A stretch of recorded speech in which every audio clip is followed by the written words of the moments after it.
Оваа година е 6-то издание на фестивалот Зрни. Оваа година имаме мали промени, односно програмата се збогатува. Официјалната селекција на кратки филмови кои се направуваат за најдобар краток филм за наградата Данчо Чеврески, оваа година станува интернационална. Исто така, покрај официјалната селекција на кратки, додаваме уште една, тоа е студентска селекција на кратки, која исто така е интернационална. Имаме исто така годинава неколку проекции кои што ќе бидат посветени на Мето Јовановски. Тоа е тетовирање и среќна нова 49-та на Столе Попов. Дел од фестивалот ќе биде и од програмата представата Кенди, која што ќе се одржи во лабораториум. Оваа година надворешните проекции ни се на Плочник.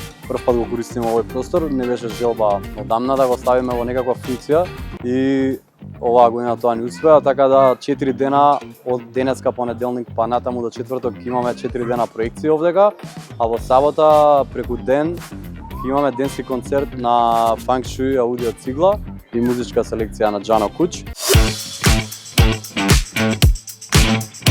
Скопјани сакаат, уживаат да гледаат проекции, исто така тоа го заклучивме уште од самиот почеток на нашата редовна кинопрограма во Култур Кафе и Филм, дека скопјани сакаат кратки филмови, скопјани исто така сакаат македонска продукција. Значи, секоја година на фестивалот имаме барем по еден, тоа е како дел од програмата која нарекуваме Извор. Значи, имаме некој филм што е значаен за македонската кинематографија, кој што не речам израснал генерации на скопјани, не само скопјани, пошироко на сите, нормално.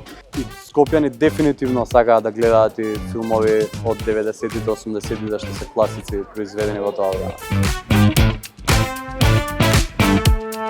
Не е преагресивно интервенцијата во просторот, е што поминимална.